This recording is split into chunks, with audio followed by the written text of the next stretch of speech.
What I want to know, so I got, obviously, from a fan's perspective, we've watched the controversy with you over the years, and we've watched what everyone said, whether it's Mariucci, Skip, you, Stephen A. I've watched a lot of that stuff over the years.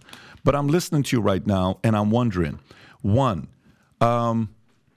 okay, so this guy's got an unbelievable skill, like you said, prototypical. What was the word you used that they're calling him when you're coming out of college? He's the typical wide receiver, prototypical physique. You're right. 6'3", 215. You look bigger, but it used to say 6'3", 215, and you're coming out playing. Does he love the game? Does he not love the game? Okay. And, if I had, the same amount of years I played with Joe Montana and Steve Young, what kind of stats would I put up? What would I have done? You destroyed people. I mean, I've seen you one time, Deion's playing defense on you. You just push him and Deion falls, and he's even laughing at himself the way you threw him. I mean, even he jokes about it, and you guys are friends, right? Yeah. But fast forward to today, looking back with your game. You said a few things earlier. You said, I was raised by my mom and my grandma, no father figure in the picture. Let's just say you did have a father figure. What is the benefit of having a father figure? What is a difference between a fatherless home versus a father raising Terrell? What would have been the difference? I probably have to say structure. Kind of like having that voice or having somebody to lean on, to talk to. There's responsibilities, with the mom in the household and the dad in the household.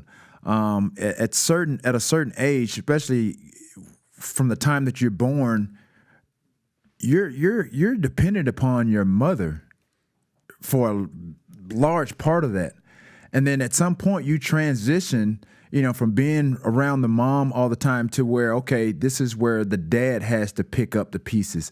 And this is where, especially if it's whether it's a daughter or a boy or a son, you know what I mean? And this is where sometimes you have like, girl dads, boy dads. Mm-hmm. And so for me, I never got a chance to experience that because as I went through life, I started to look at other male figures as to how to go about life and how to do certain things when I didn't have an uncle or a big brother to lean on to talk about tough questions or go through tough times with. When you think about a father, I mean, they're very much needed in the household when you need somebody to talk to. And then again, there's guy things that mom can't do. That's right. You know what I mean? And this, vice versa. Yeah. And so I just, like I said, I don't know how different my life would be, but who's to say? But I mean, you can only imagine, like I said, being in a structured household versus a not structured household or a two family household and a single family household. Yeah, there's three things. I'm in Dallas a couple of days ago, and I was talking to an audience crowd with Sapala's birthday. I say every boy needs three things. He needs someone to love, someone to respect, someone to fear, okay? So, in most cases, love is mom. Mm-hmm. If you got a dad you can love as well, even better. But you don't necessarily need it if you got both of them in the household, right? Respect, you want to respect mom, but maybe, not at the level you respect a man that's going to check you. Right. And then the fear. So the 14-year-old, 15-year-old, 16-year-old Terrell, who did you fear? My grandmama. You feared your grandma? Oh, she was no joke. Really? Oh yeah, I always say that she was kind of like my mama and my dad. She raised me again. She raised all of us. And so again, my mom had me at an early age. And then honestly, her dreams got it was cut short because she had kids, and so she couldn't do the things that she wanted to do. She had aspirations to be a model. She had aspirations to be a designer and do those things. And so it's so funny now as I progressed throughout my career, and I saw and I got to know what those things that she wanted to do. I got a chance to do those things. She kind of got to live vicariously through me. And so my grandmama, she was very strict. She was a disciplinarian to the nth degree, and I got a chance to understand how she grew up, and she raised us how she grew up.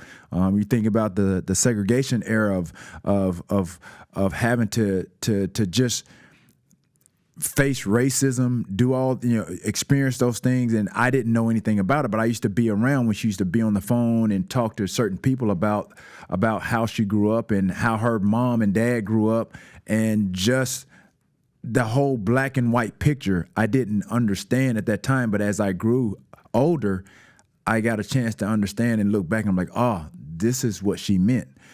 So again, when you think about racism, you think about systemic racism. Those are some things, like I said, I heard. But then as I went through life and I got older, I got to experience a little bit of those things.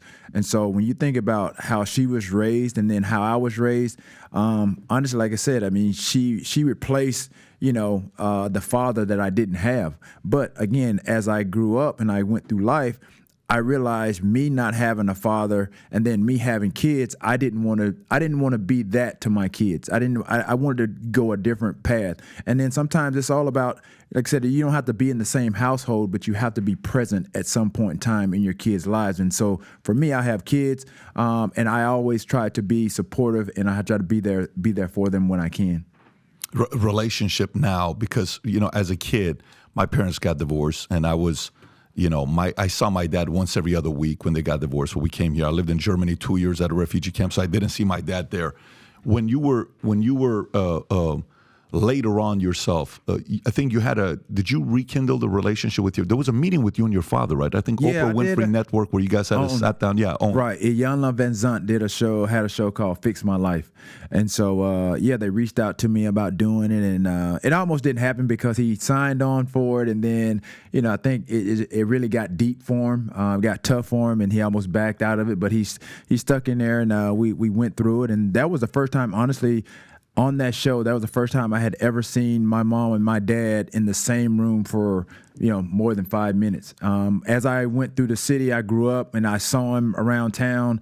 It was kind of like more of hi bye, you know what I mean? Maybe spend 5 to 10 minutes here with him, here and there, but that was pretty much the extent of it. But my dad lived right across the street from me, living with my grandmama. And so ultimately, like I said, I found out that he was my dad. But at some point, like I said, there was a time that I didn't know. And then once I found out, like I said, it was just kind of like, okay, he's my dad. So what age did you know? Around like 11 or 12. Got it. Yeah, somewhere in there. Got it. I was a preteen. Got it. Mm-hmm. And are you guys good now? Like, do you have a relationship or no? It was just. I mean, it's cordial. I mean, we don't have like the best of nothing changed. Nothing really drastically changed when I made it to the pros. It wasn't like he knew that I was a professional. I made money. It wasn't like now he wanted to leech on. It was nothing. It was respect that either. Sometimes you hear those stories. So that's good to hear. Right. It was nothing. Close to that. Is there an effort? Like, is there like, hey, you want to have lunch? You want to go to dinner once a quarter or something like that? When I go home, I make it a point to stop by. Respect. And it's, my grandmama, she passed in 2012. My sister, my nephew, they live in the house, so I always go by. And like I said, our town is so small. I mean, I just usually, like I said, when I go home, my grandmama is who raised me, so I always go ride by the house, and so he's always there. So if you like this clip and you want to watch another one, click right here. And if you want to watch the entire podcast, click right here.